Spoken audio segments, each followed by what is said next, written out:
बच्चों, सभी बच्चों को गुड मॉर्निंग। बच्चों कैसे हो आप सब? बिल्कुल अच्छे हो, स्वस्थ हो? तो बच्चों आज हम लोग आपकी कक्षा 7 की जो पुस्तक है सामाजिक एवं राजनीतिक व्यवस्था, मैं उससे आपको अध्याय 1 लोकतंत्र के बारे में पढ़ा रहा हूं। तो बच्चों इस पाठ में बहुत सारे टॉपिक्स हैं जिसको मैंने पीछे भी वीडियो में आपको बताया है। तो आज हम एक नया चैप्टर लेके आए हैं आपके लिए। बच्चों आज का जो मेरा चैप्टर है वो शायद आप उस चैप्टर से बहुत भली भांति परिचित हैं। बच्चों आज का जो मेरा चैप्टर है उसका नाम है बच्चों बाल संसद। जानते हो ना आप लोग सब बाल संसद किसे कहते हैं? बाल संसद सब जानते हो। बच्चों आपके विद्यालय में भी बाल संसद का गठन किया गया है। तो बाल संसद बच्चों है क्या? आप लोग थोड़ा ध्यान से याद कीजिए। आप सब बच्चों के बीच से एक बाल संसद बनाया गया है जिसमें आप बच्चों में से कोई प्रधानमंत्री के पद पर हैं, कोई स्वच्छता मंत्री हैं, कोई स्वास्थ्य मंत्री हैं, कोई सांस्कृतिक मंत्री हैं।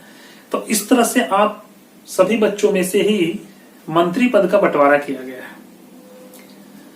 बच्चों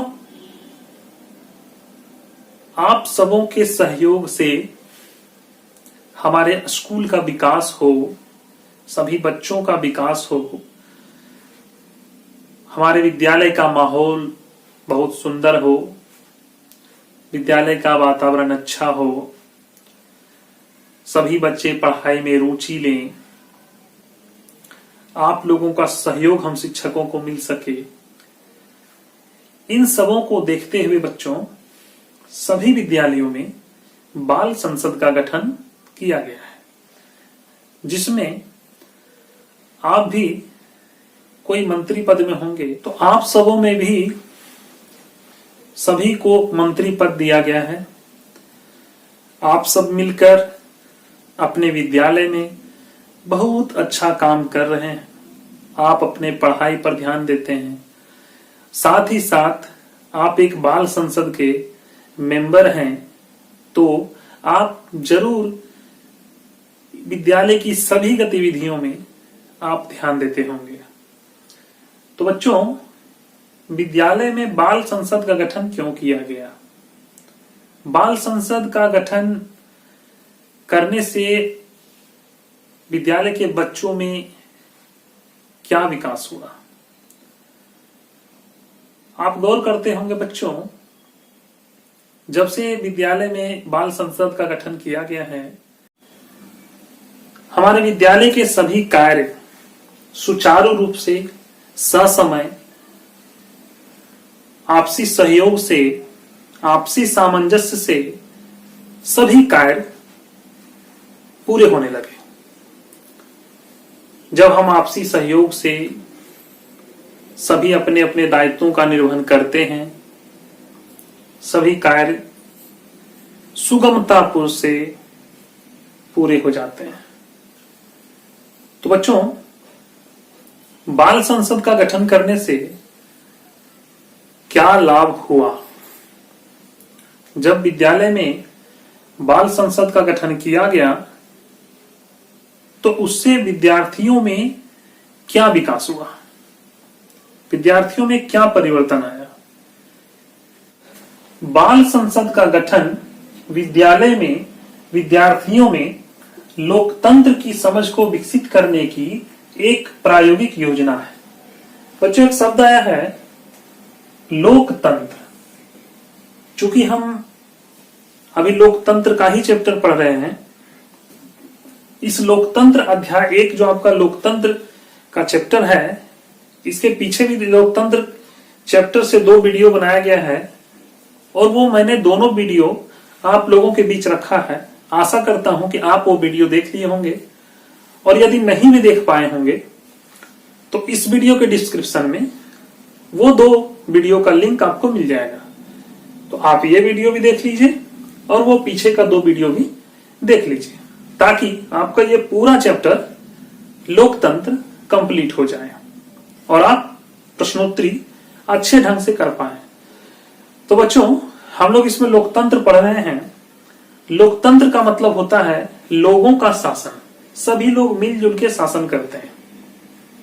उसी तरह से बाल संसद में सभी बच्चे मिलजुल कर विद्यालय के सभी कार्य को पूरा करते हैं, जिससे बच्चों में लोकतंत्र की भावना विकसित होती है।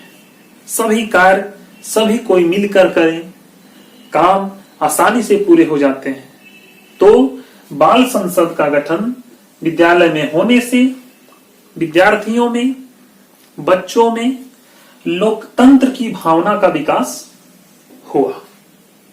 सभी बच्चे मिलजुल कर काम करने लगे। विद्यालय के सभी कार्य सभी कोई मिलकर करते हैं। ठीक है बच्चों, इससे विद्यार्थियों में नेतृत्व करने, लीडरशिप का भी विकास होता है। कोई भी काम किसी के नेतृत्व में करने से काम जल्दी पूरा हो जाता है, अच्छे ढंग से पूरा हो जाता है। तो बच्चों में ये गुण विकसित हो गया है कि कोई काम के लिए हमको नेतृत्व कैसे करना है, ताकि मेरे काम आसानी से हो जाए। ठीक है, समस्या के समाधान ढूंढने, बच्चों में इस भावना का विकास हुआ है। बच्चों का मानसिक विकास हुआ है। बच्चे विद्यालय स्तर पर आने वाले सभी समस्याओं के समाधान ढूंढने में भी वो अब टैलेंट हो गए हैं। उनमें यह गुण विकसित हो गया है कि हमें विद्यालय स्तर पर कोई समस्या का समाधान कैसे करना है। निर्णय लेने, बच्चे अब अपने विद्यालय में निर्णय लेने में भी सक्षम हो गए हैं कि कोई काम के प्रति हमको क्या डिसीजन लेना है, ये बच्चे अब कर पा रहे हैं। सामूहिक एकता की भावना एक बहुत ही अच्छा गुण बच्चों में विकसित हुआ है। सामूहिक एकता,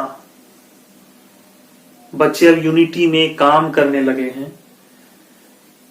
बच्चे आपस में मिलकर विद्यालयी कार्यों में सहयोग दे रहे हैं।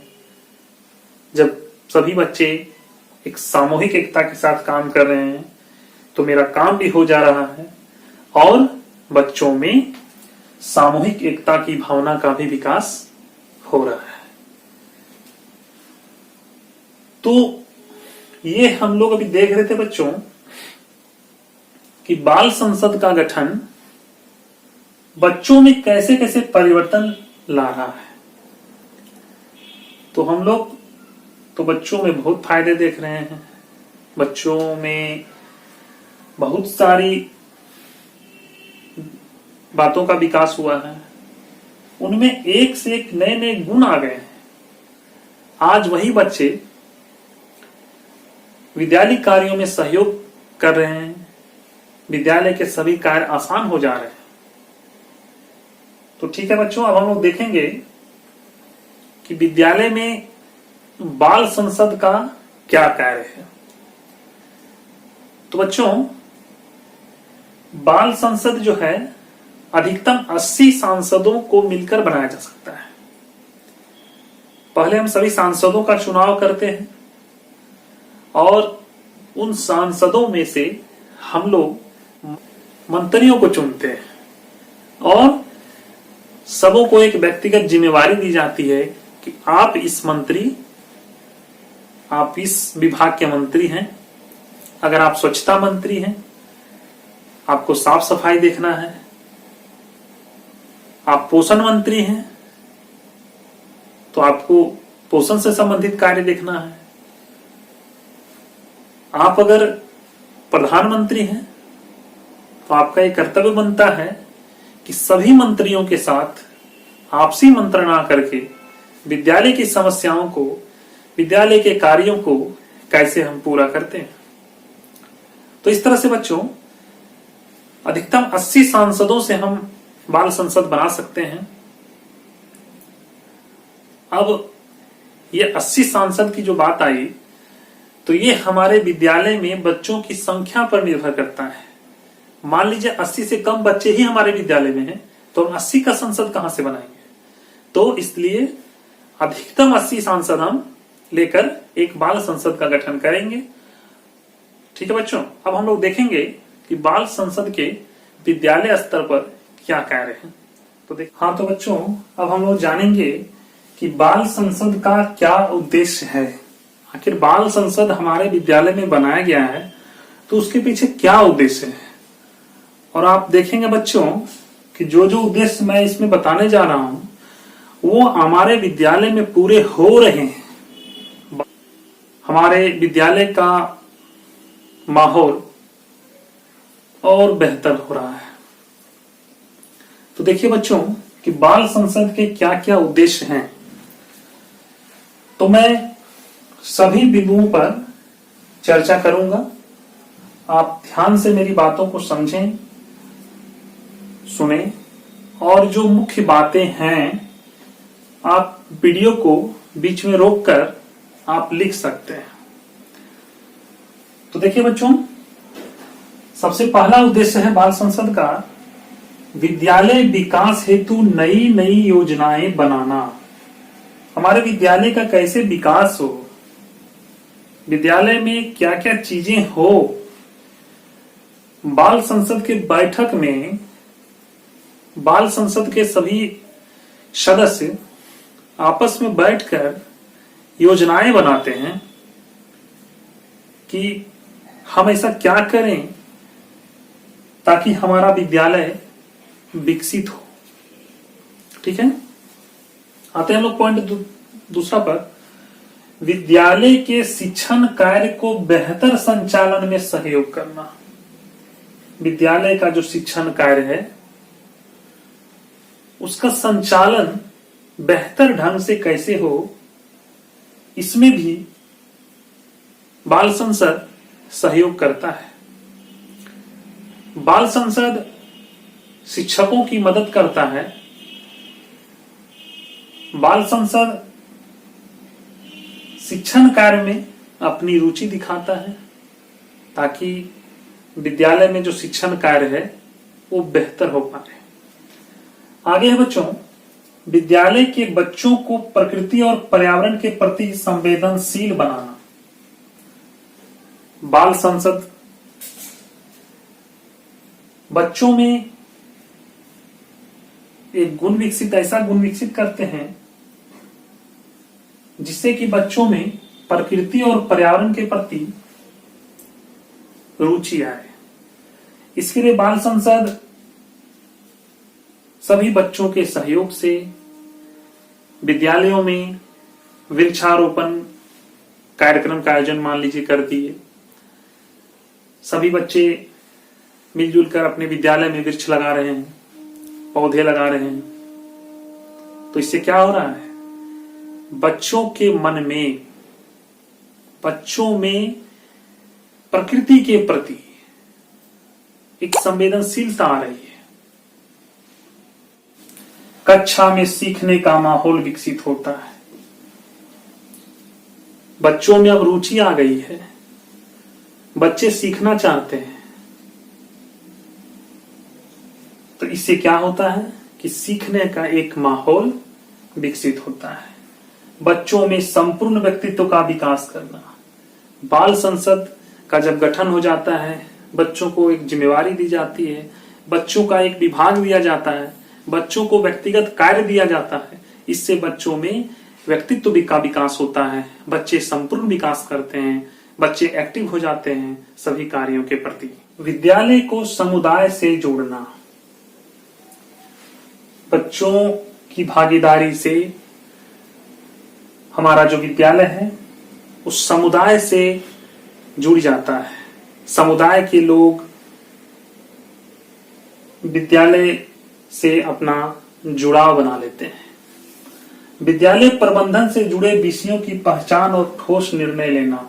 हमारा विद्यालय का जो मैनेजमेंट है उस विषयों पर बच्चे मंथन करते हैं और उस पर एक निर्णय लेते हैं, एक ठोस निर्णय पर पहुंचते हैं ताकि हमारा विद्यालय का स्कूल मैनेजमेंट अच्छा हो। विद्यालय को आकर्षक बनाना। बाल संसद सभी बच्चों के साथ विद्यालय को सजाते हैं। शिक्षण सामग्रियों का सुरक्षित रखरखाव। बच्चों की मदद से, बाल संसद की मदद से हम विद्यालय के जो भी शिक्षण सामग्रियां हैं उसको अच्छी तरह से हम रख सकते हैं, क्योंकि वे हमारी मदद करते हैं ये सब सामग्रियों के रखरखाव में। विद्यालय की समय सारणी के अनुसार विद्यालय में पठन पाठन। विद्यालय की जो भी समय सारणी होती है उस समय सारणी में बाल संसद उस कार्य को करते हैं जो हमारे विद्यालय की समय सारणी में होती है। जैसे कब प्रार्थना करना है, कब प्रार्थना होना है, कब सफाई होना है, कब मध्याह्न भोजन मिलना है। इस तरह से समय सारणी के अनुसार वो हमारे कार्यों में सहयोग करते हैं, जिससे हमारे विद्यालय के कार्य आसान हो जाते हैं। विद्यालय को स्वच्छ रखना ये हम बाल संसद की मदद से कर सकते हैं। बाल संसद में सभी बच्चे मिलकर विद्यालय को स्वच्छ रखने में अपना सहयोग देते हैं। इस तरह तो बच्चों अब हम लोग देखेंगे भारतीय संविधान के अनुच्छेद 15 में समानता के क्या क्या प्रावधान किए गए हैं। बच्चों संविधान के अनुसार हमें सबको एक समान देखना है, सबको एक समान समझना है। तो उसके लिए कुछ अनुच्छेद 15 में प्रावधान किए गए हैं, तो उन प्रावधानों को हम लोग देखेंगे।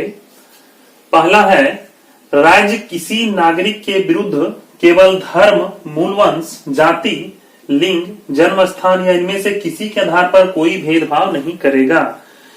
इसमें ये प्रावधान के तहत ये उसमें बताया गया है कि कोई भी राज्य किसी भी व्यक्ति के साथ, चाहे वो किसी भी धर्म का हो, कोई भी जाति का हो, लिंग हो, चाहे वो जिस स्थान से बिलोंग करता हो, इस आधार पर हम उससे भेदभाव नहीं करेंगे।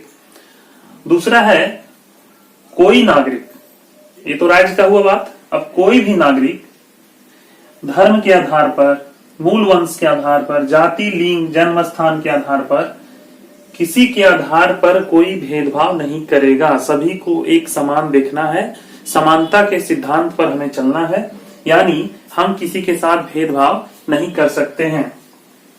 दुकान, सभी जाति के लोग, सभी धर्म के लोग, सभी मूलवंश के लोग, सभी जन्म स्थान के लोग दुकान, सभी लोग दुकान जा सकते हैं। सार्वजनिक भोजनालयों का उपयोग कर सकते हैं। होटलों में सबको जाने का अधिकार हो, और सार्वजनिक मनोरंजन के स्थानों में भी सभी लोगों को समान अधिकार से मिला है। मतलब हम किसी के साथ भेदभाव नहीं कर सकते हैं। पूर्णतः या अंशतः राज्य निधि से पोषित या साधारण जनता के उपयोग के लिए समर्पित, जैसे कुआं हो गया, तालाब हो गया, स्नानागार हो गया, तो ऐसे जगहों पर सभी लोगों को एक समान अधिकार है कि वे उनका उपयोग कर सकते हैं। हम उन्हें रोक नहीं सकते हैं। साथ ही साथ सड़कों और सार्वजनिक मनोरंजन के साधनों पर हर किसी को उपयोग करने का अधिकार है, चाहे वो जिस जाति का हो, जिस लिंग का हो। ये संविधान के अनुच्छेद 15 के तहत हम लोगों ने जाना कि सभी को एक समान देखना है, समानता के प्रावधान के तहत हमें रहना है, किसी के साथ समानता में भेदभाव नहीं करना है। तो ठीक है बच्चों, अब हम लोग अध्याय 1 लोकतंत्र के सभी वीडियो को देखने के बाद आज हम लोग प्रश्नोत्तरी भी कंप्लीट कर लेंगे, ताकि हम लोग आगे पार्ट 2 पर जा सकें, क्योंकि समय कम है और परीक्षाएं नजदीक है। इसलिए आपको मैं कोशिश कर रहा हूं कि ज्यादा से ज्यादा पॉइंट को, पार्ट को मैं कवर कर सकूं। तो बच्चों वीडियो थोड़ा लंबा हो सकता है, लेकिन समय को देखते हुए थोड़ा मैं ज्यादा आपको बता पाऊं, ताकि परीक्षा आने तक आपका सिलेबस कंप्लीट हो जाए। इसलिए बच्चों वीडियो लंबा हो लेकिन उसको स्किप मत कीजिए, आप उसको देखिए। जैसे कि मैंने पिछले 2 वीडियो और एक ये आज का मेरा वीडियो था, सभी का मिलाकर मैं अभी प्रश्नोत्तरी बनाऊंगा और आप लोगों को प्रश्नोत्तरी भी बताऊंगा। देखिए मैं प्रश्नोत्तरी हल करता हूं और आपको बताता हूं। जैसा कि आप लोगों को पूरे अध्याय में सभी वीडियो के माध्यम से आपको बताया गया, पूरे चैप्टर को समझाया गया। अब उस वीडियो के आधार पर बताए गए उस चैप्टर के सभी पॉइंट्स के आधार पर आपको fill in the blanks complete करना है, यानी रिक्त स्थानों को भरना है। तो देखिए आप अगर मेरे वीडियो को अच्छी तरह से देखे होंगे तो आप खुद ब खुद इसका बहुत अच्छा तरह से आंसर बता पाएंगे। लेकिन मैं देखिए बताता हूं। देश में राजा लोगों पर शासन करते थे। तो बताइए बच्चों, राजा लोगों पर शासन करते थे, वो कैसा शासन था? वो था राजतंत्र। राजतंत्र मैंने आपको बताया था कि राजतंत्र में राजा लोगों पर शासन करते थे। राजा अगर निरंकुश है, राजा अगर अत्याचारी है, तो वो लोगों पर बहुत क्रूरतापूर्वक शासन करते थे। लेकिन अगर राजा अच्छे हैं तो वो बहुत लोगों को मिला जुला कर बहुत अच्छे ढंग से शासन करते थे। मतलब कहने का मतलब है कि राजतंत्र में राजा लोगों पर शासन करते थे। देश में लोकतंत्र का प्रत्यक्ष रूप है। बच्चों मैंने आपको बताया था कि किस देश में लोकतंत्र का प्रत्यक्ष रूप है, यानी प्रत्यक्ष रूप कहने का मतलब लोग डायरेक्ट अपनी सरकार को चुनते हैं, वो कहीं इकट्ठा हो जाते हैं, जमा हो जाते हैं और वहां से अपने प्रतिनिधि का चुनाव करते हैं। लेकिन बच्चों हमारे देश में ऐसा नहीं है। हमारे देश में जनता मतदान करती है। आप प्रत्यक्ष रूप से, गुप्त रूप से आप अपना मतदान करते हैं। जनता मतदान करती है और अपने प्रतिनिधियों के माध्यम से सरकार का चयन करती है। तो बच्चों मैंने आपको बताया था कि स्विट्जरलैंड में प्रत्यक्ष शासन है। स्विट्जरलैंड, ठीक है बच्चों, स्विट्जरलैंड में लोकतंत्र का प्रत्यक्ष रूप है। अब देखिए, सार्वभौमिक वयस्क मताधिकार का विचार डैश के सिद्धांत पर आधारित है। मतलब सार्वभौमिक वयस्क मताधिकार का जो विचार है वो किस सिद्धांत पर आधारित है? तो मैंने आपको बताया था कि वो समानता के सिद्धांत पर आधारित है। ठीक है बच्चों, समानता के सिद्धांत पर आधारित है। सार्वभौमिक वयस्क मताधिकार के बारे में मैंने आपको बताया था कि समानता के सिद्धांत के आधार पर हमारे देश के सभी वयस्क नागरिकों को मत देने का अधिकार है, इसलिए हम इसे सार्वभौमिक वयस्क मताधिकार कहते हैं। लोकतंत्र में सभी वयस्क नागरिकों को डैश देने का अधिकार होता है। अभी मैंने आपको बताया कि लोकतंत्र में सभी वयस्क नागरिकों को मत देने का अधिकार है, यानी लोग वोट देते हैं, है ना। अगला पॉइंट है बच्चों, जनता मतदान करके डैश का चयन करती है। तो बच्चों मैंने आपको बताया था कि जनता वोट देके अपने प्रतिनिधियों को चुनती है और प्रतिनिधियों के माध्यम से सरकार का चयन होता है। तो मैं इसमें भर दूंगा जनता मतदान करके, जनता मतदान करके सरकार का चयन करती है।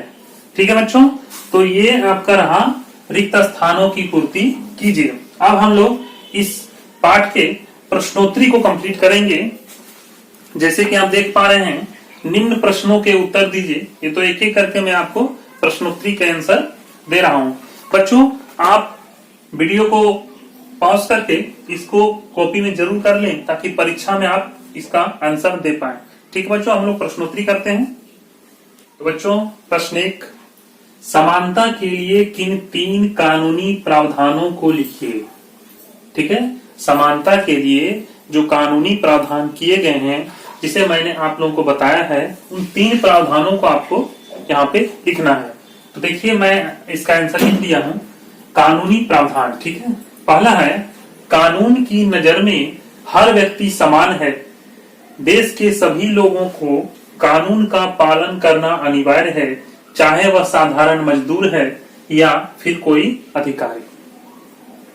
दूसरा कानूनी प्रावधान है, हर व्यक्ति को सार्वजनिक स्थानों पर जाने की स्वतंत्रता है।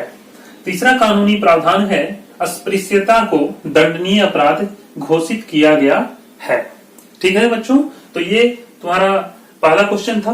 अब दूसरा देखिए, मध्याह्न भोजन योजना से क्या फायदा हुआ है? तो इसका आंसर है बच्चों, मध्याह्न भोजन योजना के लाभ, विद्यालय में गरीब बच्चों के नामांकन दर में वृद्धि हुई, बच्चों का नामांकन स्कूल में होने लगा, अधिक से अधिक बच्चे विद्यालय आने लगे, विद्यालय में उनका ठहराव होने लगा, बच्चों के पोषण स्तर में वृद्धि हुई। कैसे हुई बच्चों? जब बच्चों को पौष्टिक खाना स्कूल में मिलने लगा तो उनके पोषण स्तर में भी वृद्धि हुई। दोपहर को अपने बच्चों को खाना खिलाने के लिए काम छोड़कर घर आने वाली माताओं को इससे काफी राहत मिली। अब आपके माताओं को ये टेंशन नहीं रहा कि हमारे बच्चे खाना कैसे खाएंगे दोपहर में, क्योंकि वे अब स्कूल पढ़ने जाएंगे तो वहां ऑटोमेटिक उनको खाना विद्यालय में मिलेगा, तो उनको इन सब चीजों से भी राहत मिली। तो देखिए बच्चों, ये मैं प्रश्न उत्तर पूरे चैप्टर में, इस चैप्टर में जो भी प्रश्न उत्तर है मैं उसको पूरा बता दे रहा हूं। अब आगे हम लोग प्रश्न 3 देखेंगे, लेकिन बच्चों आप वीडियो को पॉज करके आप प्रश्न का उत्तर निश्चित रूप से कॉपी में लिख लेंगे ताकि आपको आसानी हो, आप परीक्षा में अच्छे तरह से इसका आंसर दे पाए। ठीक है, देखिए बच्चों अब हम लोग प्रश्न 3 पर चलते हैं। प्रश्न 3 है बच्चों, नागरिक अधिकार आंदोलन क्या है? तो इसका आंसर होगा, अमेरिका में अफ्रीकी अमेरिकनों के साथ असमानता को लेकर एक विशाल आंदोलन सन 1955 में हुआ। अमेरिका में अफ्रीकी अमेरिकनों के साथ असमानता को लेकर एक विशाल आंदोलन सन 1955 में हुआ, जिसे नागरिक अधिकार आंदोलन कहा जाता है। यह आंदोलन doctor Martin Luther king junior के द्वारा अहिंसात्मक तरीके से चलाया गया था। प्रश्न 4 है बच्चों, सार्वभौमिक वयस्क मताधिकार क्या है?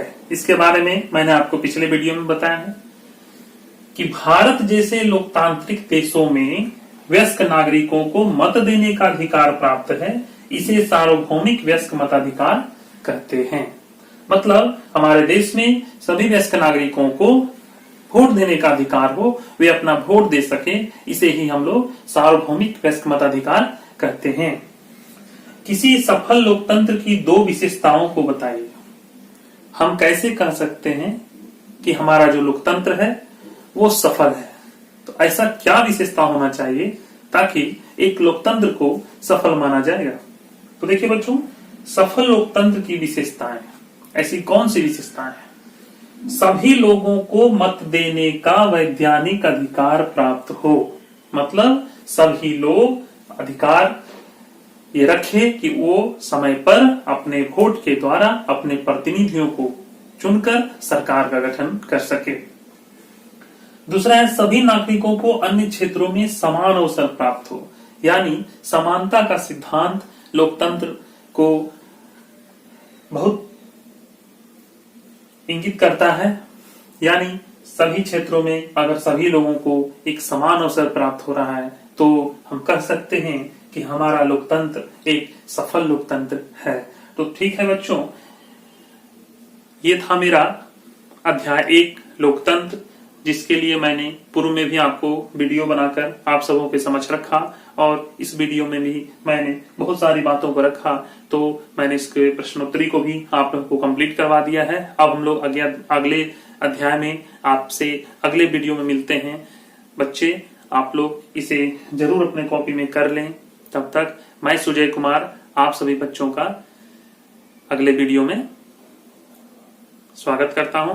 आप अगले वीडियो में मेरे वीडियो को देखिए और आपके अगले अध्याय के साथ, हम नए वीडियो के साथ आप सबों के बीच फिर से हाजिर होते हैं। तब तक के लिए बच्चों धन्यवाद।